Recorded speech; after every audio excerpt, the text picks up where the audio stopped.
From the View My Sports studios, it's The Breakdown with your hosts, Roger Tillis and Chuck Olesker. Today's guest is former college lacrosse standout and high school coach Mike Mulvey. Hey, welcome to The Breakdown. We're glad to be hanging out here with all of you out there in the View My Sport Nation. I'm your host, Roger Tillis. Chuck Olesker. Chuck Olesker. What's up, Chuck? Nothing, man. We're excited for another exciting episode of The Breakdown. Before we get started, our last show we talked about an anti-bullying organization, a hero. And at that time, we did not have the contact information for their website. We wanted to make sure that we touched base on that real quick, as promised. First of all, to go to their website, www.beaheroagainstbullying.org. Again, that's beaheroagainstbullying.org. And for those of you that don't know, this organization is essentially about getting out there and making people aware about what's going on. And we always talk about, well, you know, I'm just one person. What can I do? The fact is, the athletes that are at the high school level have tremendous influence, absolutely tremendous influence. And we look at them to set the example. We're not saying go out there and strong-arm the bullies. We're not looking for, you know, those kind of tactics. Right. If anything, embrace them. Try to include them. Try to, you know, don't exclude anybody if at all possible. But again, the athletes out there have tremendous influence. So be good peers. Lead by example. And you can make a difference. If everybody took and could influence one situation, that would be tremendous. Absolutely. So again, you can check them out on their website, and you can also check out their page on Facebook. Now, we've got a fantastic guest today.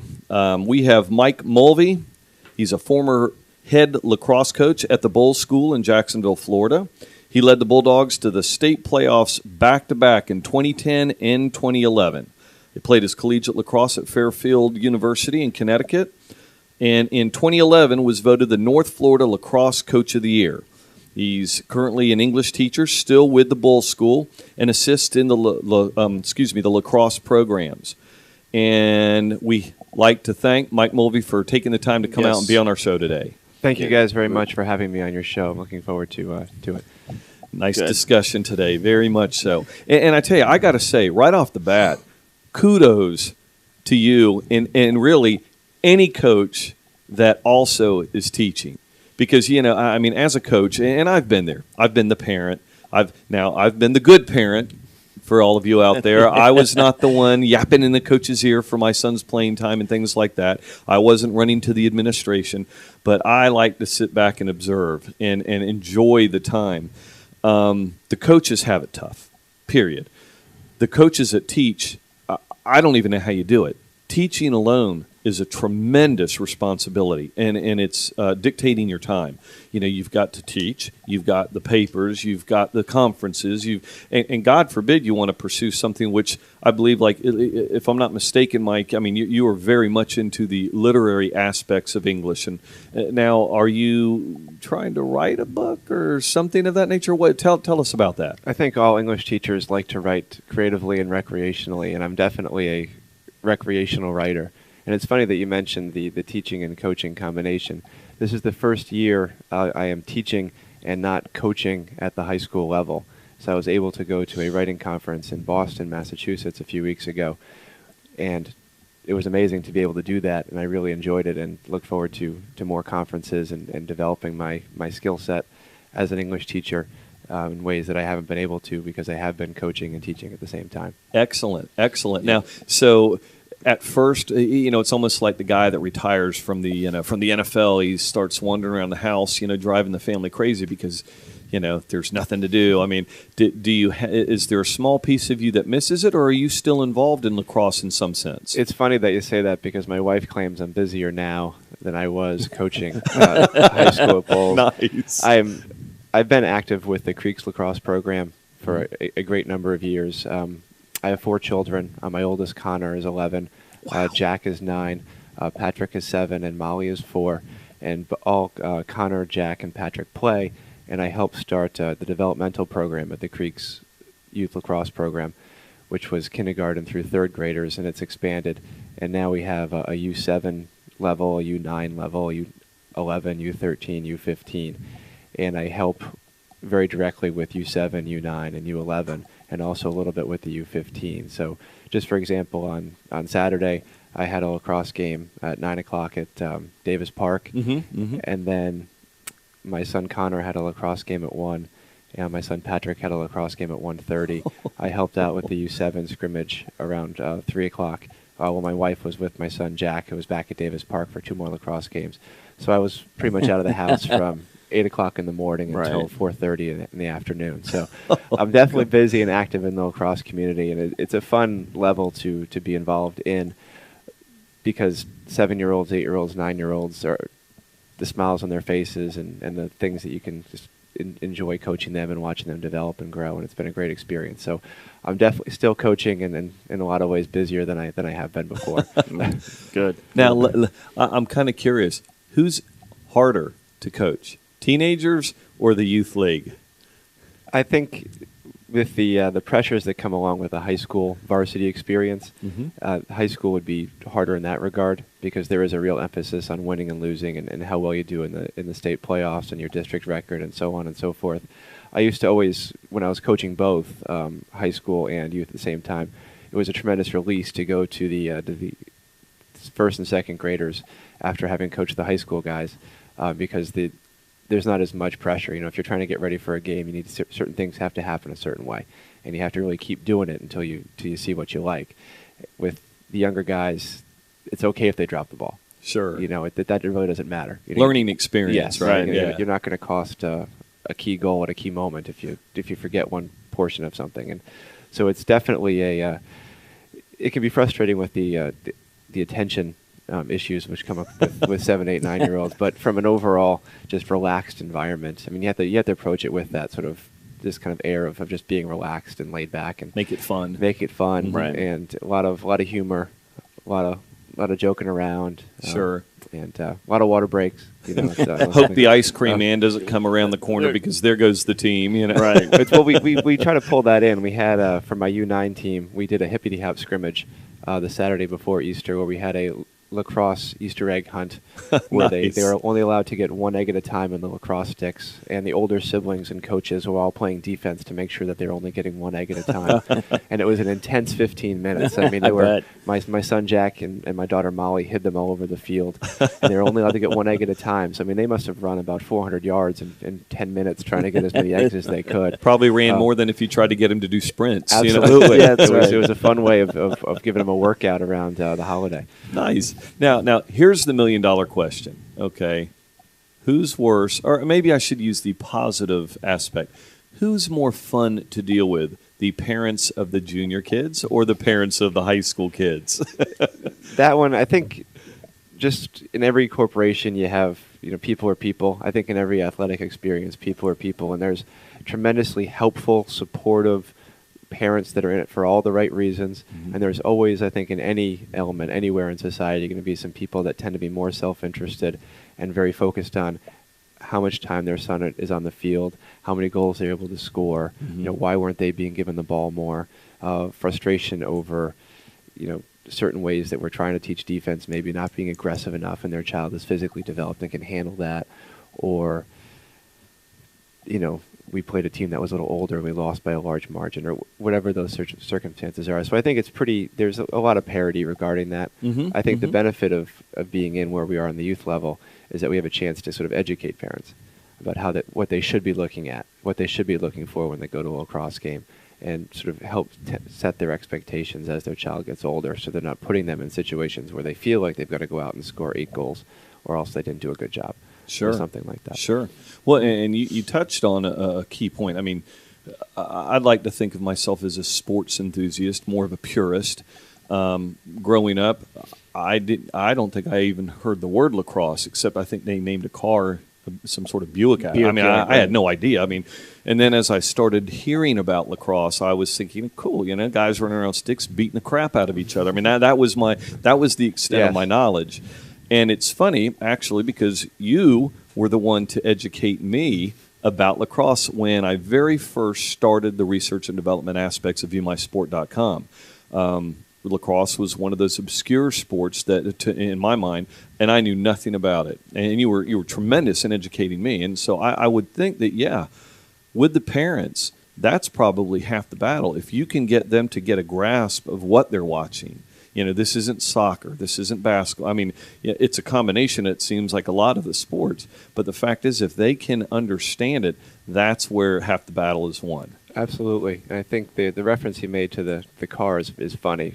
Whenever I see an email with the L and C capitalized, it kind of makes the lacrosse purist cringe a little bit. Because that's not how it's supposed to be spelled. It's funny that you mentioned that. Sure. And it's also, there was an article written, I believe, in Sports Illustrated many years ago about lacrosse as it started to grow nationally and very rapidly. And one of the writers said something to the effect of, the great thing about lacrosse is parents don't know anything about it. So they can't put all these unrealistic expectations on their children. And I think that in a lot of ways that's held true. And I think in a lot of ways the same influences from the high-pressure recruiting situations, high-pressure just sports situations from the soccer mentality, baseball mentality has sort of seeped its way into lacrosse, which, again, we're all people. Right. There's no bubble protecting one sport or one place from human nature. It sort of goes hand in hand with whatever we do. Right. And it's funny that you mentioned that.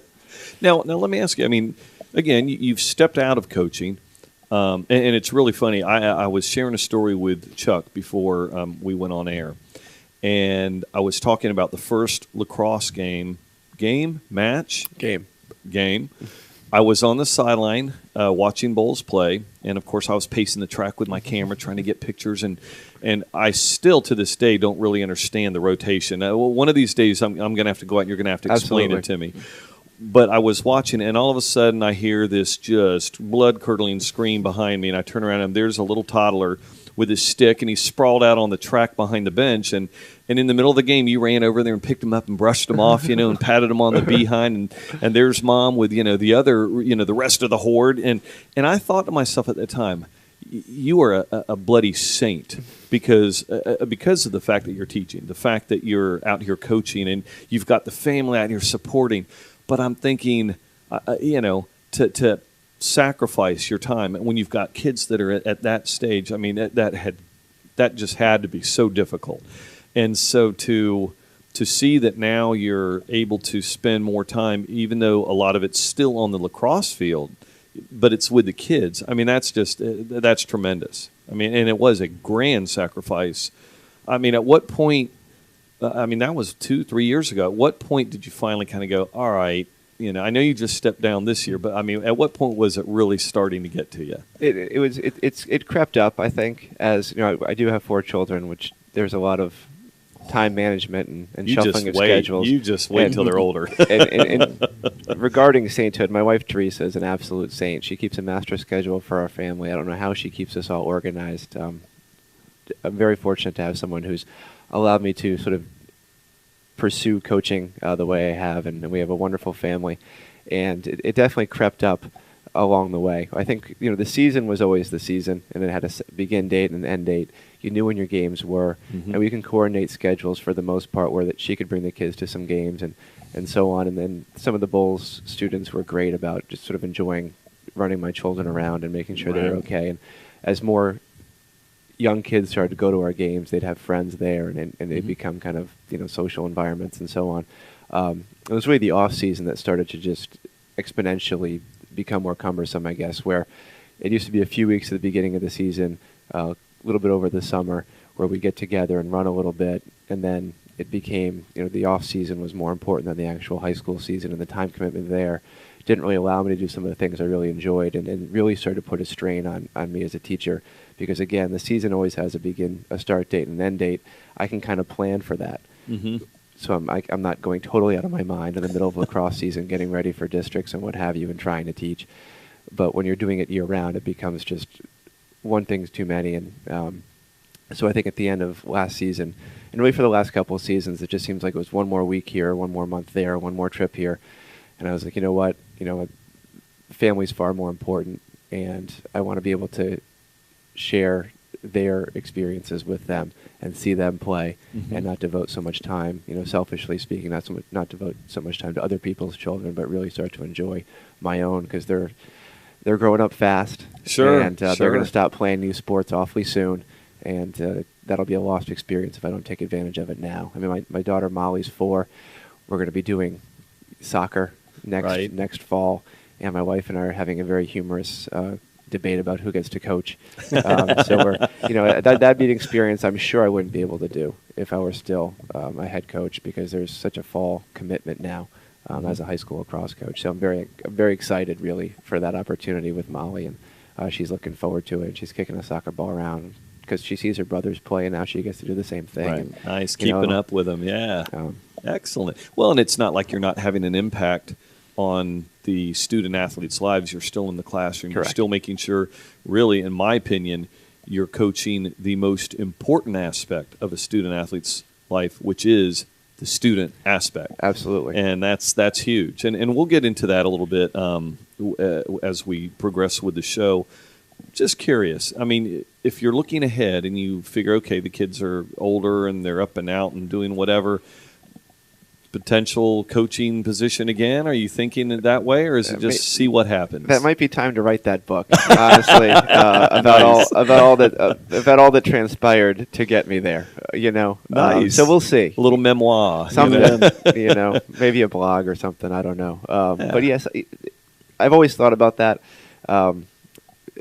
We'll see. We'll always see. You never know where life's going to go and kind of what your interests are going to be. I used to love to sail. I figured coming down to Jacksonville, Florida, I'd find myself on the water.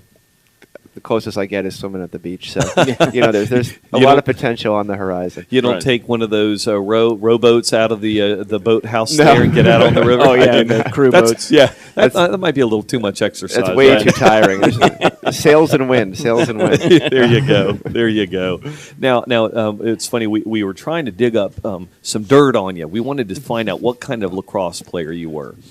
And I'm just wondering, so, okay, as a high school player, what kind of player? Finesse, or were you a grinder? Were you an authority on the field? Well, I played defense, okay, and I've never been any taller than 5'10 and a half. Okay. And in high school, I never weighed any more than 163 pounds. So I never had a size advantage. Or for the most part, I rarely had a size advantage. So I always had to, in my own mind anyway, be tactically better. Nice. I knew that I had to be one step ahead. I also wasn't the fastest guy out there. I was just going to ask you, were you fast then? But I was able to keep up with players in competitive situations on the field. I really struggled to run a 40-yard dash worth anything. I don't know if there was some mental block, like there's no real reason to be doing this. I just couldn't find the motivation. I think with me is if I'm in a jog, I can get to a very fast speed quickly, but from a dead stop, I have trouble accelerating. So on the lacrosse field, if I can keep myself in motion, I was always able to get myself either even or ahead of the player that I needed to get even or ahead with. And again, because I knew he's probably faster than me, I'm looking up at him. He's probably got me by 15 pounds. I need to anticipate really well. I need to be fundamentally sound, and I need to be very serious about that. So I think as a high school player, I tried to be physical and throw hard checks and really be physical in the right way at the right times. But for the most part, I think I tried to be a tactically superior player. Nice. And kind of know the game a little bit better than my opponent. Nice. And yet, it's funny for our listeners out there, parents or players, and we get these type of questions quite a bit. What do I need to focus on? I'm only doing this. What are my chances of going to college? And of course, you just never know. And the type of player you are your freshman year, that's not the type of player you are, in your senior year. And so that's a great example, your story of how you were in high school. It's just one of those things. You chose to, raise your skill level in the areas that you knew you could. You didn't worry about the other stuff. You admitted, and so that's good. You weren't mentally blocking yourself out. So that's a good lesson for those that are out there, kind of trying to pick up tips. Absolutely. And that's one of the things that I used to try to communicate to the athletes was that John Wooden, I'm paraphrasing now, he's one of my idols, has a quote about don't let what you cannot do interfere with what you can do. And when you focus on player development, it's very easy, I think, to be critical, and anybody can see what's wrong. Right. But I think it takes, a gift to see what's right and help strengthen that aspect. And I always wanted to be that sort of coach. And also as a teacher, be that sort of educator where I recognize what the student does really well and help them develop that area as much as constantly giving them constructive criticism or negative feedback in other areas. Sure. All right. All right, well, okay, I tell you what, we're going to take a quick break, do a few push-ups, run a few laps. Well, in Chuck's case, at least run to the fridge and get a snack. That's right. So we'll see you in a few minutes. At Marsh & McLennan Agency, we understand the property and casualty market. We use our technical expertise and utilize a consultative approach to design a risk management program that's just right for you. Some of the many products and services Marsh & McLennan Agency can provide in the areas of property and casualty insurance market include general commercial liability tailored to specific industries, directors and officers, errors and omissions, and other professional liability, workers' compensation, self-insurance plans, construction, fidelity and surety bonds, wholesale, surplus lines, and specialty products, personal lines including homeowners, automobile, and umbrella policies. Let Marsh & McLennan Agency help you identify, plan for, and respond to critical business issues and risks. For more information, call Marsh & McLennan Agency today at 888-292-9806. That's 888-292-9806.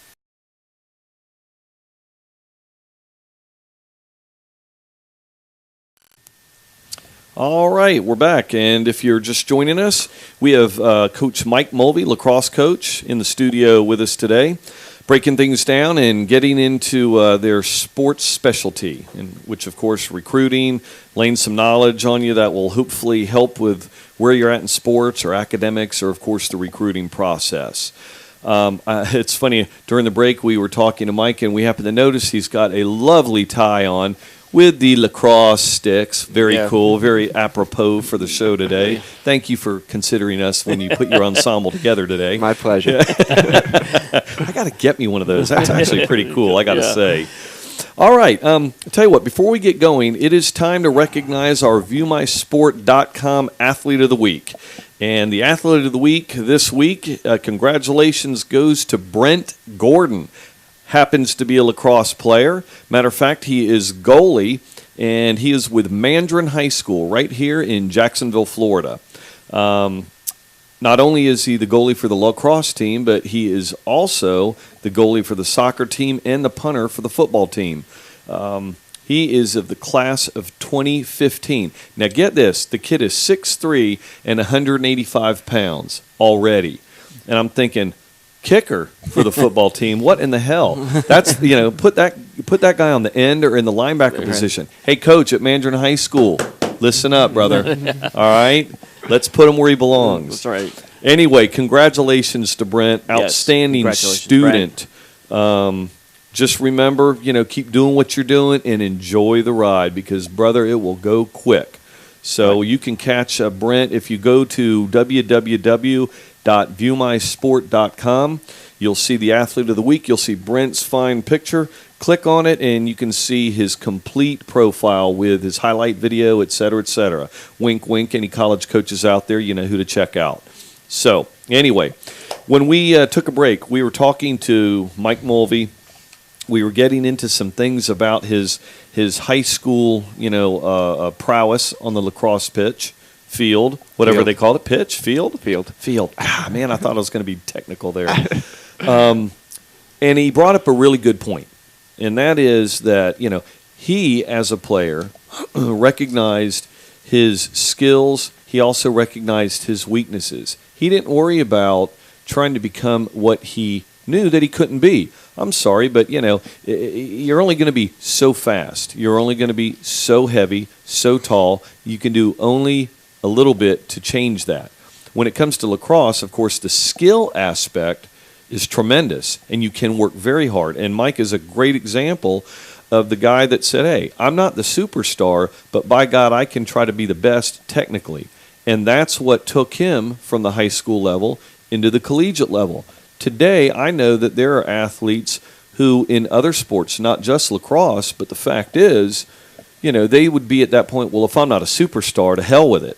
I'm not, there's no way I'm going to get into college. There's no way I'm going to be on ESPN, and which is the wrong attitude. You have to embrace where you're at and just put in the work. And Mike, you definitely put in the work. Now, tell me the transition. You're just the average Joe working hard in the high school level. You ended up playing at the collegiate level and did pretty well at Fairfield University. Tell us about that.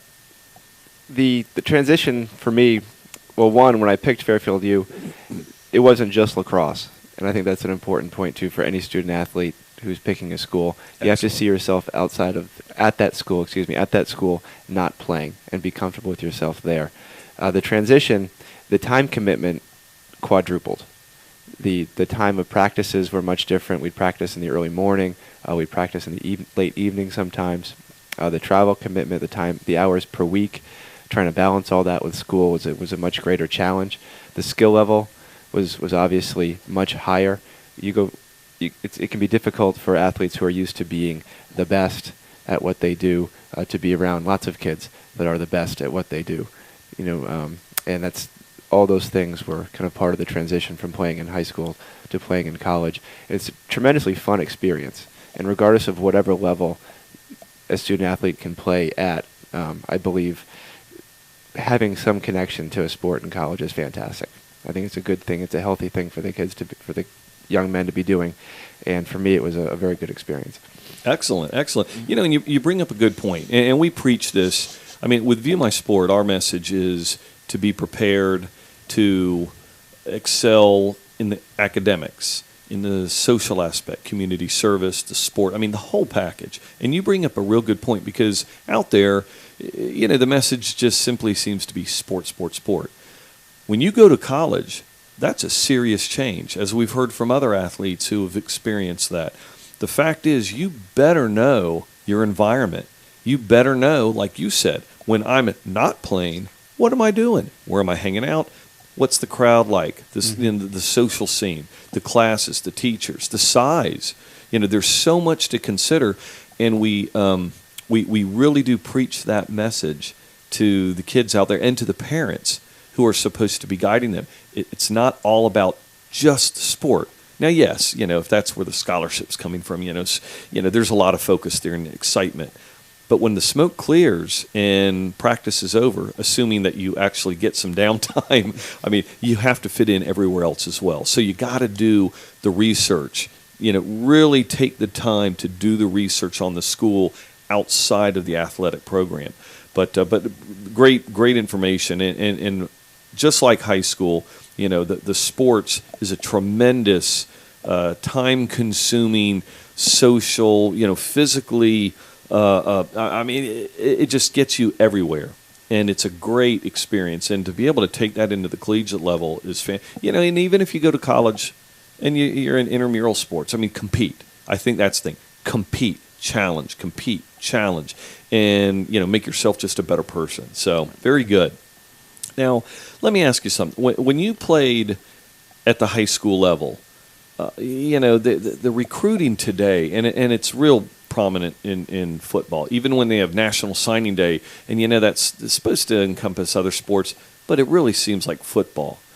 Now, when you were in high school, as opposed to today, I mean, was there a lot of, the recruiting talk and buzz and excitement? I mean, how has it differed in the years, in your opinion? It was always exciting as a player to play against other players that had been recruited to play collegiately and the different schools where they were playing. That was always a thrill. I played in Fairfield, Connecticut, which is in a very competitive area. Mm-hmm. So there were always opponents that would be playing, seniors or juniors that were looking at certain schools. So that was always a thrill, absolutely. Now, comparing the lacrosse recruiting process to the football environment, they are very, very different. There are 63 Division I schools. The most any Division I school will have for lacrosse are 12.5 scholarships. Wow. Coaches break these scholarships up and try to spread them around their roster. Mm-hmm. The most you're going to have going to a Division I school any given year is about between 10 and 15 players. So that's less than 1,000 players are going to be recruited to play Division I lacrosse. There are 160 1,000 high school male lacrosse players. So I haven't done the math, but that's a very small percentage of that number. Yeah. Now, football is very different. There's full rides. Those don't exist in lacrosse. There's far more football playing schools than Division I lacrosse schools. Now, where lacrosse, I think, has a tremendous advantage is what you mentioned being the student athlete, where the student is in all capital letters and athlete is in lowercase. Mm-hmm. There's over 200 schools at the Division III level that play lacrosse. So it's a tremendous opportunity for lacrosse and academics to really help a student, really help a young individual get to a very good school. And as a coach, those have been the most rewarding experiences where players go to very highly competitive schools, as much as Swarthmore. And they know that lacrosse helped them. Their grades are fantastic, but lacrosse kind of gives them a defining characteristic. So with that, Division III, we think about football, it's always Division I, Division I. With lacrosse, there's much more diversity. There's 50 schools at the Division II level. Mm-hmm. That's growing. The Division III level, again, is growing.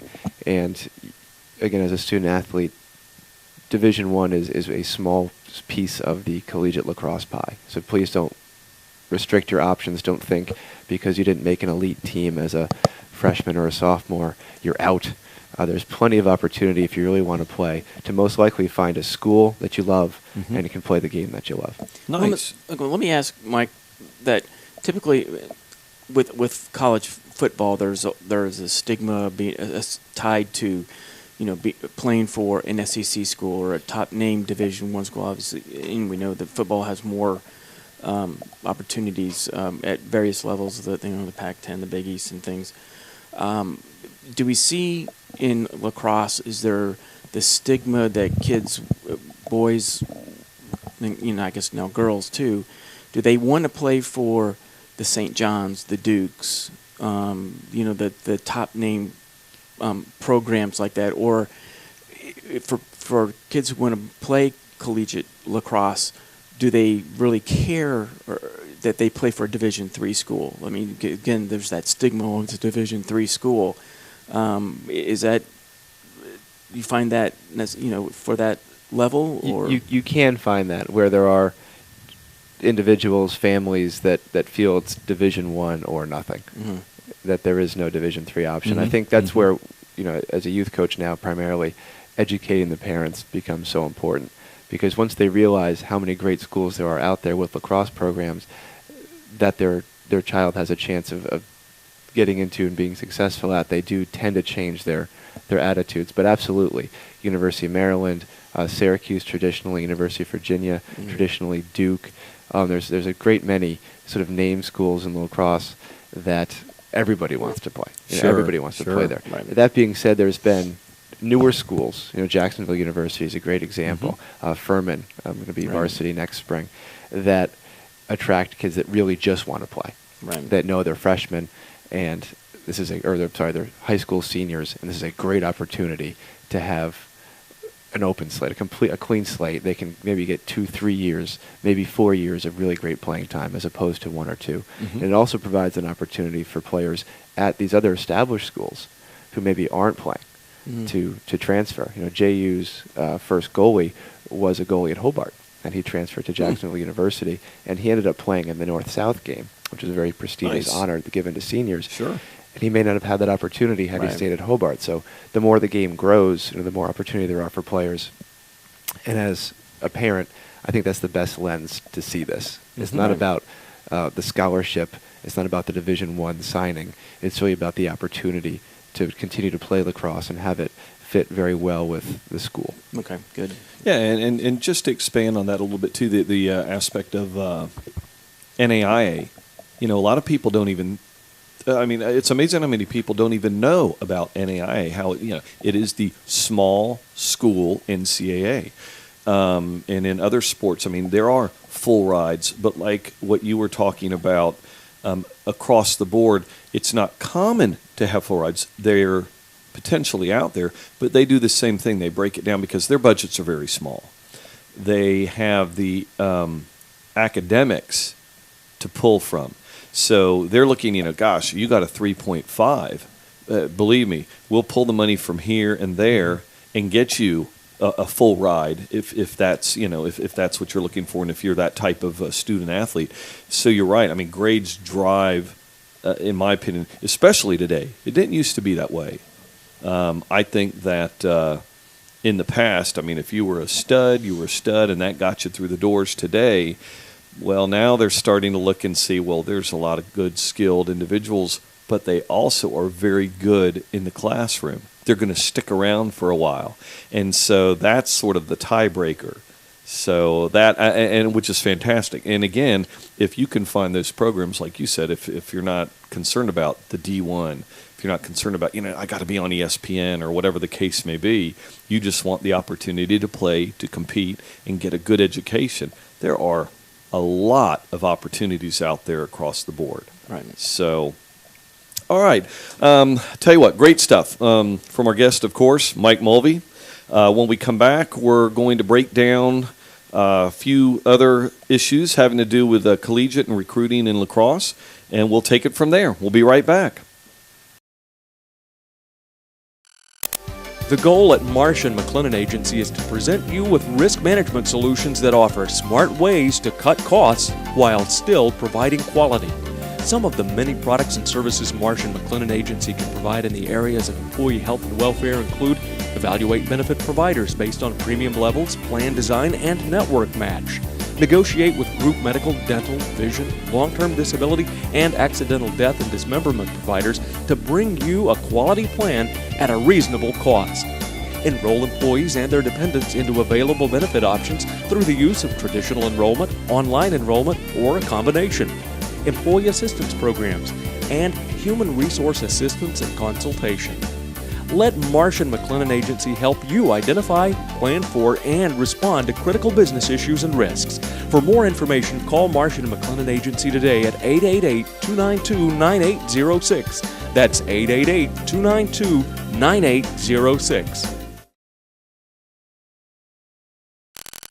All right, and we're back. Sitting across from me today is our very special guest, Mike Mulvey. Mike, again, thanks for hanging out with us today. My pleasure. If just one person gains some help from what we're talking about today, we've done our job. I mean, I feel like it's funny, we talk about the fact that there's so much information to cover, and we can go down so many paths and break it down. And we're going to just try to at least get enough of all these areas that we feel are important so that the kids, the parents, some coaches out there, can gain from our discussion. Of course, if we feel that there's more to talk about, we'll always ask you back, Mike. Absolutely. I'd love to come back. This is a lot of fun. Good.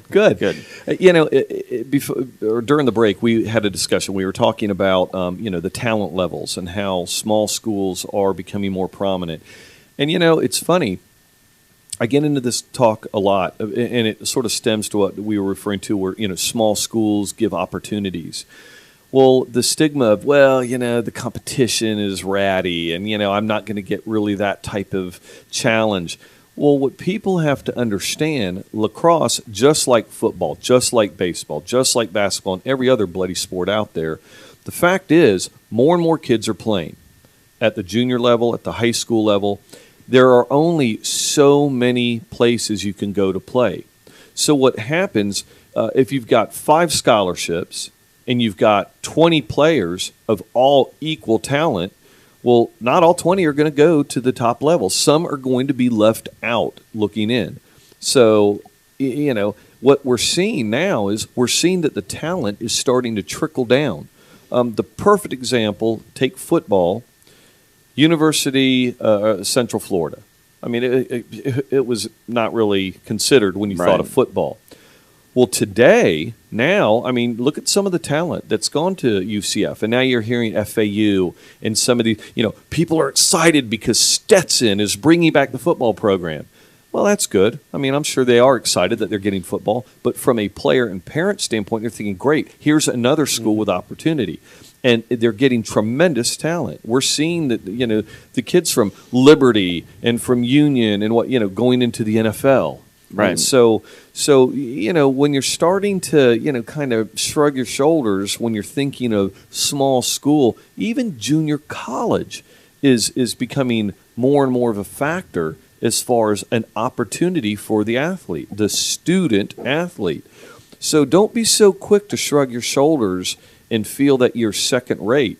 Believe me, you strap it on and you get down on the field, someone's knocking your ass out. I don't think you're going to care, what level they came from. The fact is, you're competing, and it's the same in lacrosse. So again, great information. Please don't sell yourself short. Look at the small schools. Go to viewmysport.com and use the directories. We have directories that you can search school. You can look at their curriculum. You can find out what state they're in. You can find out everything.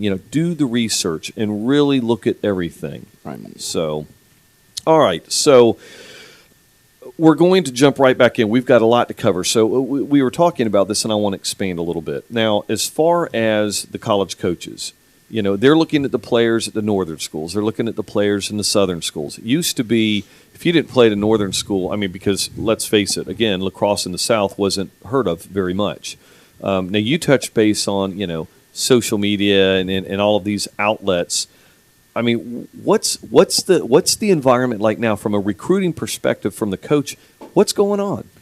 I think the way the game's grown, it has grown geographically. There's a Division I men's lacrosse school in Florida in Jacksonville, Jacksonville University. They are Division I lacrosse schools growing. The University of Denver has a Division I program. So I think as the game has grown geographically, the coaches are moving. They're running camps. They're looking at they're working with youth programs, and they're slowly raising the level of play. Well, not slowly. The level of play has exploded. Mm-hmm. So I think in terms of a geographic bias, that will always be there. Sure. You're not going to be in Maryland, you're not going to be in New York, and not say you're playing the best lacrosse in the country. Now, how can New York State and Maryland both be playing the best lacrosse in the country at the same time? That's why they keep debating those issues back and forth. But in terms of being a great lacrosse player, you can be anywhere, and with social media, you can be noticed. Coaches receive dozens, hundreds of emails, phone calls of prospective student athletes from all over the country on any given day. They may be going through 1,000 emails a week depending on the time period. So again, social media I think has broken a lot of these geographic biases regarding the talent in lacrosse, the traditional hotbed areas where you'll have players playing at Johns Hopkins from Florida. You'll have players playing at the University of Maryland right now from Florida, which is fantastic. Sure. It shows, again, that it doesn't really matter where you played. Right. It matters how you played the game. Right. And coaches, that is their job, to get the best talent, put it on the field, and be successful. So they're not going to care. That they're the last person in the world to say, well, you didn't come from a traditional hotbed area. They want to know, can you play the game? Are you going to be a good student here? Are you going to be a good role model, responsible individual at our university? Those are their important questions. So I think, again, I'm kind of repeating this, but I don't think there is the same geographic bias that there was in the game, say, 10 years ago. Sure. Good, yeah. Well, that's an excellent point, and we hear that this area is hotbed. That I had a parent actually move from Rhode Island to Texas to ensure that his son was exposed to some of the best football in the country. Well, now, yeah, okay. I can see a point in a certain aspect, but the fact is, if the kid's really good, and to this day, he hasn't signed his letter yet. I hope he does. Right. But I can see where, that used to be the case. And maybe there's a little bit more depending on the sport. Certainly with football, the outdoor conditions, where you can do more year-round, whereas up north, if you don't have an indoor facility, you're kind of, left out in the cold, so to speak. No pun intended. Had to throw that out there. But anyway, so now let me ask you, too, as far as the popularity, the surge that we've seen, is it across the board, boys, girls? Are you seeing more of a surge with boys? You know, I mean, is there? Does it really matter? At this point there are more, according to the U.S. Lacrosse survey, which was done with numbers reflecting 2011. According to that survey, there are more boys playing than girls, and the boys' game is growing at a larger percentage than the girls' game. Whether that's going to continue or whether the girls that are beginning to play lacrosse will surpass or pull even with we'll see what the next 5-10 years bring. I think that the most important point is that both boys and girls are playing lacrosse at a much faster rate, coming into the sport at a much faster rate now than 10 years ago, than 15 years ago. I think in 2001 there were roughly 250,000 lacrosse players, youth lacrosse players. Now there are, 250,000 lacrosse players nationally. In 2011, there were 680,000. Wow. So that's a tremendous growth. Oh, yeah. Wow, that's huge. That number. And that's, again, slightly skewed to the male side versus the female side. Gotcha. Now, regarding recruiting, recruiting, the process in general is pretty much the same across the board as far as sports go. Like with football, highlight video. Now, there's some sports where highlight video, it's going to be a little different or really not needed. Either you run fast or you don't. I don't need to see you run the 100-yard or the 100-meter or whatever the case may be. Now, with lacrosse, I would think that more than a few minutes of highlight tape needs to be reviewed on a player because and correct me if I'm wrong, but you're not just looking at them run, check, and shoot. You're looking to see how they transition back and forth. I mean, talk about that. For those out there that are thinking, okay, I got my Sony Handycam, I'm the dad, I'm going to go to the games, and I'm going to be the guy videotaping. At least we hope that's the case because you should be dad or mom, by God. You better be out there videotaping your kid. Doesn't take that much. For those out there doing that, what should they be really focusing on so that they have the proper highlight video? Because just highlight of kids running around, that's not going to do them any good. They need a good highlight video. Correct. What are they going to be looking at? One is quality. The easier it is for a coach to see that individual player on the field, the better. So if you have any software technology that can draw a circle around your student athlete, annotate something to just make sure the coach is looking at the right person. As a general rule, everybody has a highlight video. Everybody is going to be able to look good taking 5 to 10-second clips over the course of a season and putting together a 2.5-minute highlight video. That being said, it's important that you have that as part of your overall package because you're going to want to, as they say, whet the coach's appetite a little bit and make them want to see more. If you are the dad or the mom in the stands shooting the game, close-ups are great for family sharing. They're great for the end of the year kind of highlight reel.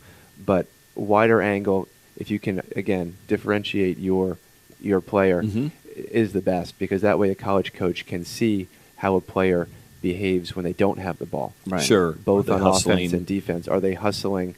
Do they know how to move? Do they understand motion concepts? On defense, do they know how to slide? From a goalie perspective, how good is their vision downfield? They may have made a nice outlet pass, but was there somebody completely wide open that they missed? And those sort of issues.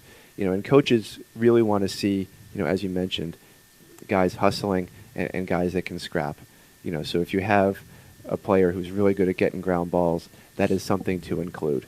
If there's hardworking components of them that you have on film, include that.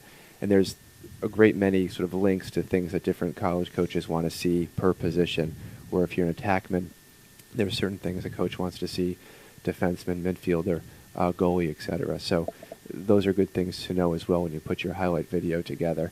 Nice. And again, just some basic structure. You want to front load it with the cool stuff and then have some longer periods of play, which sort of emphasize specific areas where if they're on defense, you want to have them, how well they play off ball be a component. How well do they ground ball? How well do they clear? Those sort of things. If they kind of situational. Yes. Right. And you should also have, ready a quarter or a half in case the coach is really interested and contacts you and asks for something more. that you're not limited to a 7.5-minute video. That Sure. you do have like an actual quarter, or a half, or even a complete game. More Or available. Yes. Yeah. And that's, I think, the mistake that a lot of kids make. I mean, and you already hit on this, for the personal use. Yes. For mom and dad and grandma and everybody else that, you want to put this out there, and it'll be 30 minutes and of course, oh my God, the music. Now, I know I'm a little older, but God, some of the music on some. Don't put Right. music on the highlight video for the coach. Keep that for your house. The coaches are going to mute it anyway. They don't want to Correct. hear that crap. The They sound- might the like sound's country off. music. Yeah, Yeah. I mean, So, save your money too. And this is something. I mean, we try to stress money saving aspects of the recruiting process because there are too many of the aspects out there looking for ways to charge you fees. We'll get into that another time because that's a whole month's worth of shows. But the fact is, when it comes to video, it's okay if mom and dad want to watch. They don't want, maybe they don't feel comfortable with the camera. They want to make sure that the right video is taken. Great. Invest your money on someone that'll get the camera and shoot the video, edit the clips out for you. But save your money on the special effects and the music and all the cool, flashy things. Like Mike has said, annotate it. Put the circle or the glowing bubble or whatever the effect is so that when the coach watches, they can see it. Beyond that, leave everything else off. Save yourself the time and the money. And from a program standpoint, one of the things we used to do was make sure that we videotaped every game. And we purchased a very high-quality camera to do that, which had some very good editing software. Mhm. And that was one of the services that we'd make sure we were able to provide our student-athletes, was that if they wanted to just use their season from what we videotaped, they would be able to. Excellent. And that's a good point. And for the parents and the players out there, ask your coach. Get familiar with it. Don't wait until you're the superstar. Ask right up front. If you're a freshman just going in as a parent, inquire because you'll want to know, do I need to be prepared to do this myself or will I be able to obtain the recordings from the program? It's nice to know that because it'll save you time. Also follow up and make sure that's being done because if you don't ask, it's not like they're going to just give it to you. Not every player is going to be a recruit per se. If you are interested in going down that path, parents, you've got to do a little bit of the work. You're in your kid's corner, carry the ball or shoot the ball or fire the ball or whatever you do in lacrosse. You shoot it. You shoot the ball All in right, lacrosse. there you go. That's I'm getting there. Now, as far as the recruiting goes, in some sports, the coaches are pretty darn aggressive. They see that talent, they're all over it. There's the stat boards and everything that they can follow. As far as lacrosse goes, I mean, do you recommend to the parents and the kids out there, listen, don't wait till you're at that point. Start being proactive. Get your information out there early before you're that superstar recruit. I mean, what's your opinion on that? With lacrosse has become different than other sports like football in the recruiting process. Lacrosse tends to be a younger focus where there are 8th graders that have verbally committed to play collegiate lacrosse. It's the first time in the history of the game, and there's Wow. a tremendous internal discussion amongst the lacrosse community about is this a positive or a negative?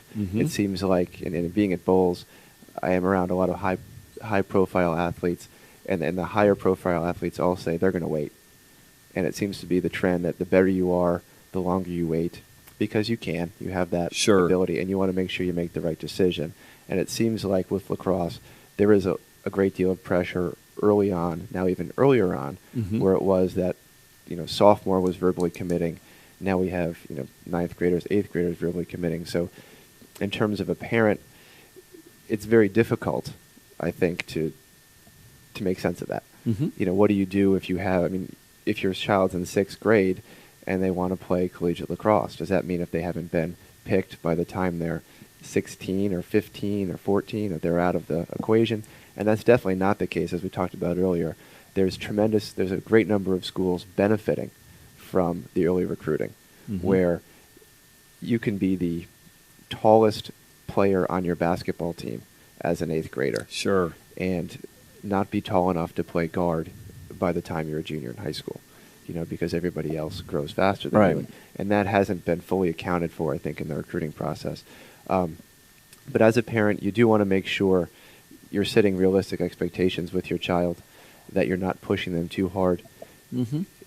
The coaches all say they can tell the difference between a child's email and a parent's email, and they don't think it's a good sign when the parents are sending the email, because that means the parents are making the decisions Right. that the children and the student athletes should be making. Sure. So I think that's an important point to understand from a parent standpoint. You want to support your child through this process. That does not mean do it for them. Correct. And it's actually detrimental to do it for them, because the coaches, this is their business. Right. You're one recruit, and they're dealing with thousands of recruits, so they can tell the difference.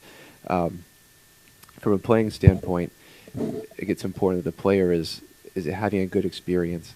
That again, burnout, all those awful behaviors we see from parents and children on the sidelines of rough games all come into play.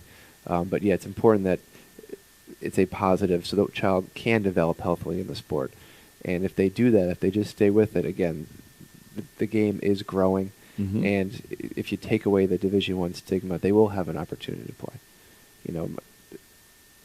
Being a coach, I really didn't care if a student athlete played Division I or not, as long as they went and played. Sure. The guys that are playing club and hearing their experiences playing club, that's fantastic. It's a life sport.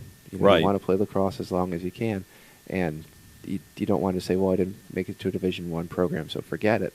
You want to keep playing, and it's a great sport because you can keep playing. Right. And you Sure. can't keep playing. So again, as a parent, I've got 3 lacrosse players at home, and it's a long process, and I'm seeing the dollar signs associated with a lot of these things, and going, oh my goodness. Going out, not coming in. Absolutely. Yeah, Absolutely. right. How much all this is going to cost for the next 8-10 years of our lives, and Sure.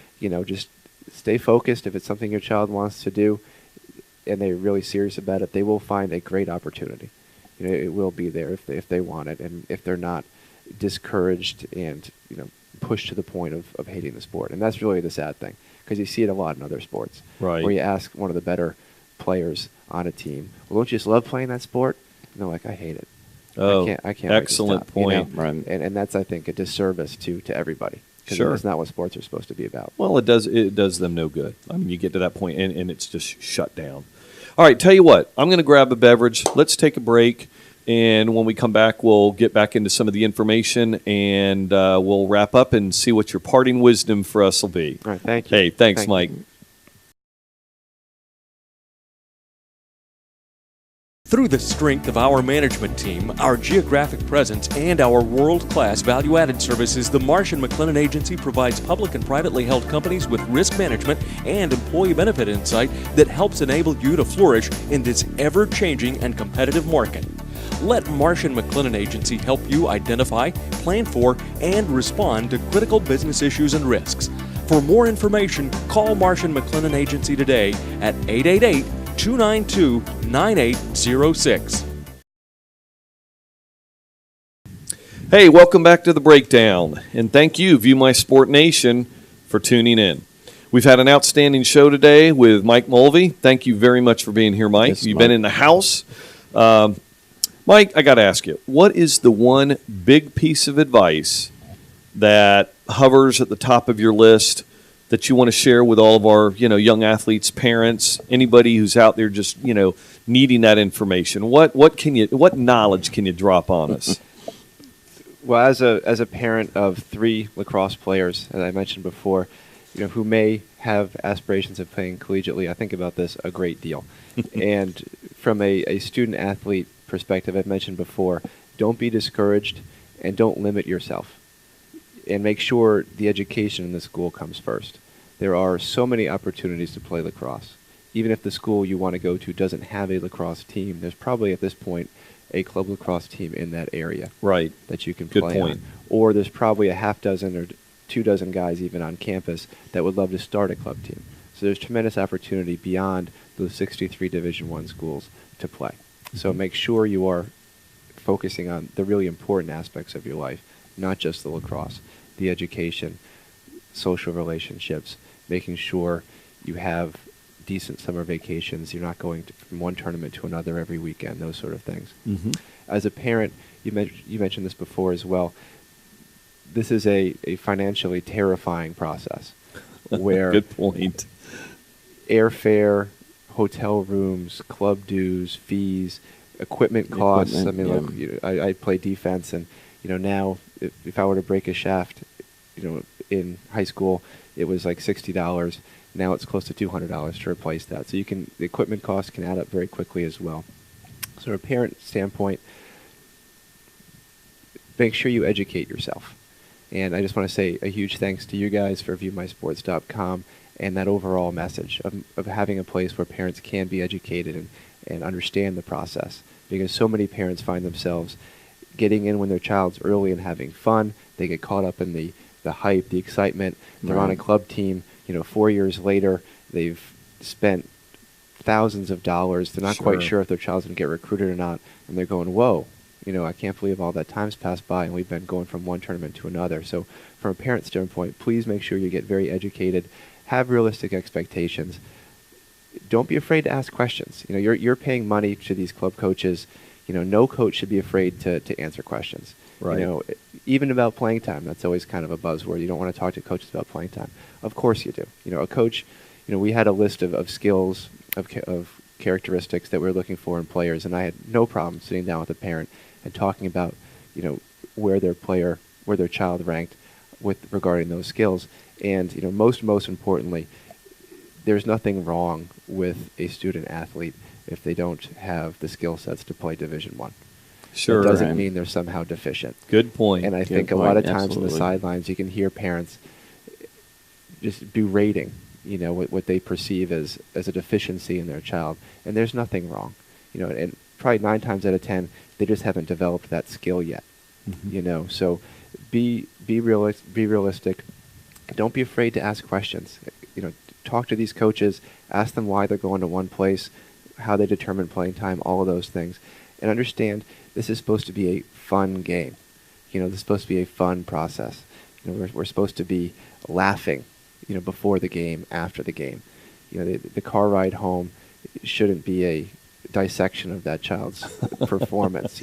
Right. Guilty. I was there. Yeah, I was there. I think we all fall into that. We're all there. Sure. And I really try hard as a parent to catch myself. Mm-hmm. And regardless of how many things I see out there that I know were incorrect, again, I think it's a much better thing for your child to always find those things they did right, and they all do. And it's typically they're really important things that don't get a lot of notice. And if you stress those positives, the whole experience gets positive and your child gets better. But again, the one bit of advice from the student athlete perspective: don't get discouraged. Make sure you're focusing on your education, your overall development as an individual. Understand there's plenty of opportunities. And from a parent perspective, make sure you're educated. You don't be afraid to ask those questions. And remember that there's nothing wrong with your child if they're not a Division I athlete. Great. Points. Good points. point. And this might take us over just a hair, but this is an important point I've got to stress, and I want to ask you. Camps, combines, love them, hate them. What's your opinion? I think they're all, at this point, important pieces in the process where you need to be very selective, where there are camps where there's tons of coaches, there are tournaments where there's tons of coaches, and if you are going to play at a Division I school, they're going to have to see you play somewhere. Mm-hmm. Do they have to see you play at every single one for an entire summer?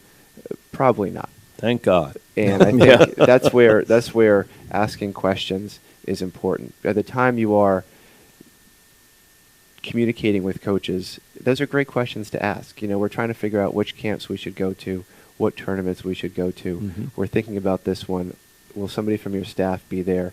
How many should we do? How many times do you want to see my child play? What's the expectation of the coach? Right? Absolutely. Right. And ask those questions, and the coaches are going to be honest with you. That's their job.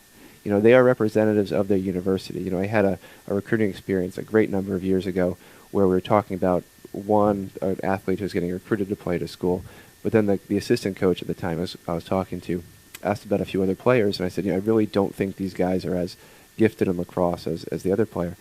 And the assistant coach said, understand, I'm not just talking to you as a lacrosse coach. I'm talking to you as a representative of our university. And I'm trying to sell the school to the kids as well. Mm-hmm. So they're representatives of their university, and they're going to want to make sure if that student athlete ends up at their university and doesn't play, they're happy. Sure. Because having that student do something bad in the dorms or have a bad attitude on campus is a poor reflection on their program. Right. So don't right. be afraid to communicate. And again, it is important to be seen, and it is going to be a financial investment. And that's how you have to look at it. This is an investment in an aspect of your child's development. Gotcha. That's where the questions get really difficult. There's 63 Division I schools, about 1,000 players a year are going to go on. It's a difficult conversation to have with yourself, with your child. Is your child in that top 1,000? Sure. And you have to put aside the ego and Right. living vicariously through your child and what. I mean, Absolutely. it really, like you said, you have to be realistic. Yes. Across the board. Because, of course, all of my children are in that top 1,000. They're already Well, there, of course. but I had no doubt. I expect to see your kids at Division I school. St. John's before you know it. And they'll sign, Johns let's see, at their ages, they should be signed by next year, very I soon guess. at the rate we're going. Yeah, very soon. Well, I tell you what, it is always a blast to be able to hang out with Chuck and guest, in this case, Mike Mulvey. It's a blast to sit around and talk about sports and recruit. I feel like we need to, have recliners in here. Some of these discussions are just enjoyment for us, but the results of these discussions we hope are very helpful to you out there in the View My Sport Nation. Of course, as always, if we haven't touched on something or if you want us to expand, please contact us through the website. Go to www.viewmysport.com. Click on the Contact Us box and send us your question, your feedback, your needs. We are here to help beyond this show. The Breakdown is an extension of viewmysport.com and everything that we represent. This is just another way to help get the information out, to educate you, to help, and that's what we're here for. So, again, a special thanks to Mike Mulvey for being here today. Mike, thank you again for having me. I had a great time. Good. Thanks, Thank you, guys. Mike. It was definitely a pleasure for us, so thanks so much. We'd also like to thank our sponsor, Marcia McLennan Agency, right here in Jacksonville, Florida. Outstanding. Thank you very much. Without our sponsors, quite honestly, this wouldn't be possible. So as any team, it takes everybody to work together. Our sponsors are definitely a big part of our team to keep us going. For myself, Chuck, everyone at the ViewMySport.com offices, thanks so much for tuning in. Don't forget to catch the Breakdown next Wednesday and every Wednesday at 12 noon Eastern Time. To the View My Sport Nation, don't forget to enjoy the ride. Thank you very much.